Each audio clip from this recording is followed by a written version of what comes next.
નમસ્કાર મિત્રો, સ્વાગત છે તમારું આપણી આ યુટ્યુબ ચેનલમાં જેનું નામ છે ગુજરાતી જીકેની જમાવટ। તો કેન્દ્ર સરકાર દ્વારા ગત 16 જાન્યુઆરીના રોજ 8મા પગાર પંચની જે ગઠન છે એટલે કે રચના છે તેની મંજૂરીની મહોર લાગી ગઈ છે અને આગામી સંભવિત 31 માર્ચ સુધીમાં કેન્દ્ર સરકાર દ્વારા 8મા પગાર પંચ માટેની જે સમિતિ છે તેની રચના કરી દેવામાં આવી છે। 7મા પગાર પંચની વાત કરીએ તો અગાઉ 7મા પગાર પંચની જે મિત્રો રચના છે તે 28 ફેબ્રુઆરી 2014ના રોજ કરવામાં આવી હતી। સમિતિ જે છે તે મિત્રો તેણે રિપોર્ટ જે છે તે મિત્રો 1.5 વર્ષની અંદર એટલે કે 19 નવેમ્બર 2015ના રોજ સરકારને સુપરત કર્યો હતો અને સરકારે 1 જાન્યુઆરી 2016થી 7મું પગાર પંચ લાગુ કર્યું હતું। 7મું પગાર પંચ હાલમાં જે ચાલી રહ્યું છે તે 1 જાન્યુઆરી 2016થી લઈ અને આગામી 31 ડિસેમ્બર 2025 સુધી 10 વર્ષ માટે લાગુ કરવામાં આવી છે। અને હવે જ્યારે કેન્દ્ર સરકારના કર્મચારી, પેન્શનર્સ અને વિવિધ રાજ્ય સરકારના કર્મચારીઓ અને પેન્શનર્સો માટે 1 જાન્યુઆરી 2026થી 8મું પગાર પંચ સરકાર દ્વારા લાગુ કરવામાં આવી રહ્યું છે, ત્યારે કેન્દ્રીય કર્મચારીઓ માટે 8મા પગાર પંચને લઈને ખૂબ જ સારા સમાચાર સરકાર દ્વારા બહાર પાડવામાં આવે છે, જેમાં 8મા પગાર પંચમાં પણ 7મા પગાર પંચની જેમ મસ્ત મોટો પગાર વધારો થશે અને હાલના પગારમાં જે છે તે દરેક કર્મચારીના 44% સુધીનો બમ્પર વધારો જોવા મળશે। આજના વિડીયોમાં વિગતવાર જાણીએ કે કઈ રીતે 44% પગાર વધશે। તમામ માહિતી સાથે આજના વિડીયોમાં આપણે ઉપલબ્ધ છીએ, તો વિડીયોના અંત સુધી તમે બન્યા રહો। જો ચેનલમાં નવા હશો તો અમારી ચેનલને લાઇક, શેર, સબસ્ક્રાઇબ કરી બાજુમાં રહેલું બેલ આઇકોન દબાવી દો, જેથી કરીને ચેનલ પર મૂકવામાં આવતા ભરતીઓનું નોટિફિકેશન, ભરતીઓના પરિણામ તેમજ આવા સરકારી કર્મચારી, પેન્શનર્સ વગેરેને લગતા ન્યૂઝ તમને સરળતાથી અમારી ચેનલના માધ્યમથી ઉપલબ્ધ થઈ જાય। પગારમાં સુધારો, કેન્દ્રીય કર્મચારીઓ માટે પગારમાં સુધારો, પગારમાં 44% સુધીનો બમ્પર વધારો થઈ શકશે। મિત્રો, 8મા પગાર પંચની વાત કરીએ તો તાજેતરમાં જ માનનીય વડાપ્રધાન શ્રી નરેન્દ્રભાઈ મોદીની અધ્યક્ષતામાં મળેલી કેબિનેટ બેઠકમાં ગત 16 જાન્યુઆરીએ કેબિનેટ બેઠકમાં સરકાર દ્વારા દેશભરના સરકારી કર્મચારીઓ અને પેન્શનર્સો માટે 8મા પગાર પંચની રચનાને મંજૂરી આપવા અંગે રાહતનો નિર્ણય લીધો છે। હાલમાં લાગુ પગાર પંચ સરકાર દ્વારા જાન્યુઆરી 2016માં લાગુ કરવામાં આવ્યું હતું। આ પછી નવું પગાર પંચ વર્ષ 2026માં એટલે કે 1 જાન્યુઆરી 2026થી લાગુ થવાની ધારણા છે। આ નવા પગાર પંચ હેઠળ કર્મચારીઓના પગારમાં 44% સુધીનો બમ્પર વધારો થઈ શકે છે। દર 10 વર્ષે સરકાર દ્વારા નવું પગાર પંચ લાગુ કરવામાં આવે છે। હવે સમયની સાથે અને કેન્દ્ર સરકારની જાહેરાત બાદ કર્મચારીઓની રાહ વધુ વધી ગઈ છે। કર્મચારીઓ આ નવા પગાર પંચ એટલે કે 8મા પગાર પંચ પછી કર્મચારીઓના પગાર અને પેન્શનમાં કેટલો વધારો થશે તે અંગે વધુ ચર્ચાઓ કરી રહ્યા છે। સેલેરી રિવિઝન હેઠળ એવું કહેવામાં આવી રહ્યું છે કે આ વખતે કર્મચારીઓના હાલના જે પગાર છે તેમાં 44% સુધીનો બમ્પર વધારો થઈ શકે છે। ફિટમેન્ટ ફેક્ટર શા માટે મહત્વનું છે? તો 8મા પગાર પંચ અંગે સરકારે મંજૂરી આપી દીધી છે, પરંતુ ફિટમેન્ટ ફેક્ટરને લઈને જોરદાર ચર્ચા ચાલી રહી છે। પગાર અને પેન્શન વધારાની રકમ માત્ર ફિટમેન્ટ ફેક્ટર દ્વારા નક્કી કરવામાં આવે છે। નવા પગાર પંચ હેઠળ ફિટમેન્ટ ફેક્ટર પણ વધે છે। આ પહેલા 7મા પગાર પંચમાં ફિટમેન્ટ ફેક્ટર પણ વધારીને 2.57 કરવામાં આવ્યું હતું, એટલે કે છઠ્ઠા પગાર પંચનું જે બેઝિક હતો તેમાં ડીએ મર્જ કરી દીધું હતું અને આ બંને એટલે કે જે 125% ડીએ છઠ્ઠા પગાર પંચનું ચાલી રહ્યું હતું જાન્યુઆરી 2016માં તેને મિત્રો બેઝિક સાથે મર્જ કરીને 225% નવો બેઝિક સાથે સરકાર દ્વારા તેમાં 0.19%નો વધારો એમ કરીને કુલ 2.57 ફિટમેન્ટ ફેક્ટર નક્કી કરવામાં આવ્યું હતું, જે અંતર્ગત કર્મચારીઓનું લઘુત્તમ વેતન જે રૂપિયા 7મા પગાર પંચમાં 7,000 રૂપિયા હતું તે વધારીને 17,990 એટલે કે 18,000 રૂપિયા કરવામાં આવ્યા હતા।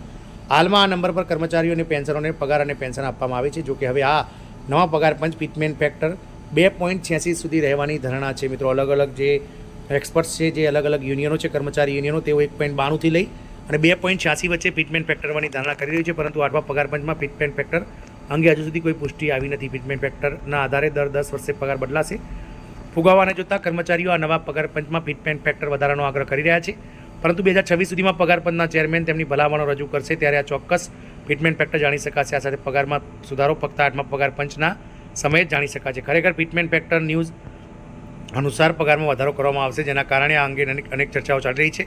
વર્તમાન પગાર પંચ હેઠળ કર્મચારીઓનો મૂળભૂત પગાર જે બેઝિક ગ્રેડ લેવલ 1 પ્રમાણે 18,000 રૂપિયા કરવામાં આવ્યો હતો। જો આ ફોર્મ્યુલાના આધારે તરીકે ઉપયોગ કરીને ગણતરી કરવામાં આવે તો 8મા પગાર પંચમાં ફિટમેન્ટ ફેક્ટરની મહત્તમ શ્રેણી હેઠળ કર્મચારીઓના લઘુત્તમ પગારની ગણતરી કરીએ તો રકમ 26,000 રૂપિયા થઈ શકે છે। પગાર આટલો વધી શકે છે। જોકે અત્યારે કર્મચારીઓ 8મા પગાર પંચને કારણે પગાર અને પેન્શન પર આશા રાખી રહ્યા છે। તેની રચના પછી જો સરકાર પગાર સુધારણાને જૂના સ્કેલ પર રાખે છે તો તેના ફિટમેન્ટ પરિબળને પણ આધાર તરીકે ગણવામાં આવશે। પગારમાં ચોક્કસ સુધારો 8મા પગાર પંચ હેઠળ જ જાણી શકાય છે। જોકે સેલેરી રિવિઝન યથાવત રહેશે, તેના આધારે કર્મચારીના ફિટમેન્ટમાં 3.68 ગણો વધારો થઈ શકે છે। જો જોવામાં આવે તો તેના આધારે કર્મચારીઓનો લઘુત્તમ પગાર 44.44% સુધી વધી જશે, જે પછી કર્મચારીઓનો ન્યૂનતમ પગાર જે હાલમાં 18,000 રૂપિયા છે તે વધીને 26,000 રૂપિયા થઈ શકે છે। આ રીતે વધ્યો કર્મચારીઓનો પગાર। તો 8મા પગાર પંચમાં પગાર વધારો તમામ પગાર પંચોમાં સૌથી વધુ હોઈ શકે છે। અગાઉ જ્યારે 4થું પગાર પંચ લાગુ કરવામાં આવ્યું હતું ત્યારે કેન્દ્રીય કર્મચારીઓના પગારમાં 27.6%નો વધારો કરવામાં આવ્યો હતો, જેમાં લઘુત્તમ વેતન મહત્તમ પગાર ધોરણ 750 રૂપિયા નક્કી કરવામાં આવ્યું હતું। આ સિવાય 5મા પગાર પંચમાં કર્મચારીઓના પગારમાં ચોથા પગાર પંચની સરખામણીએ લગભગ 3%નો વધારો થયો હતો। જેને વધારીને 31% જંગી વધારો કરવામાં આવ્યો હતો. આ વધારા બાદ તેમનો લઘુત્તમ પગાર જે 750 રૂપિયા હતો તે વધીને 2550 રૂપિયા પ્રતિમાસ થઈ ગયો હતો.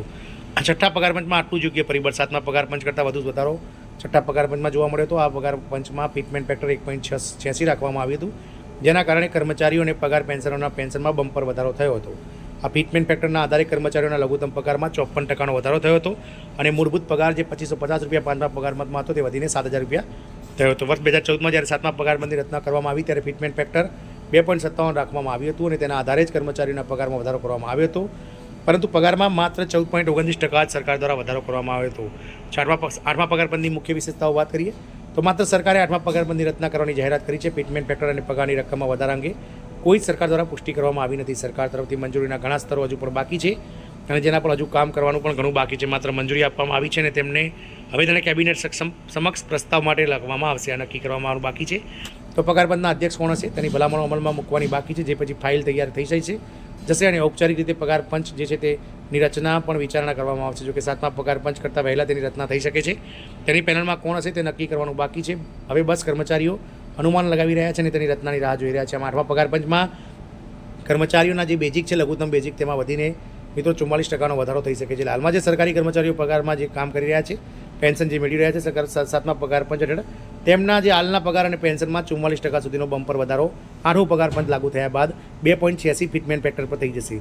2.86 એ મહત્તમ ફિટમેન્ટ ફેક્ટર છે, પરંતુ સરકાર દ્વારા કર્મચારીઓ દ્વારા 3.68 ગણું ફિટમેન્ટ ફેક્ટર માગવામાં આવી રહ્યું છે. પરંતુ સરકાર દ્વારા 1.92 જે ફિટમેન્ટ ફેક્ટર છે તે મિત્રો યોગ્ય રીતે 7મા પગાર પંચ પ્રમાણે અગર સરકાર ગણશે તો 1.92 ફિટમેન્ટ ફેક્ટર પર રાજી થશે. જો 1.92 ફિટમેન્ટ ફેક્ટર સ્વીકારવામાં આવશે તો કર્મચારીઓના હાલના લઘુત્તમ બેઝિક પગાર અને હાલનો જે કર્મચારીનો પગાર અને પેન્શન છે તેમાં લગભગ મિત્રો 32 થી 33% વધારો થશે. મિત્રો જોવાનું એ રહેશે કે સરકાર કેટલું ફિટમેન્ટ ફેક્ટર પરિબળ ગણે છે અને ક્યાં સુધીમાં 8મા પગાર પંચની રચના કરી અને સરકારી કર્મચારીઓને એનો લાભ આપે છે. તો સમય જ બતાવશે. જય હિન્દ, અસ્તુ.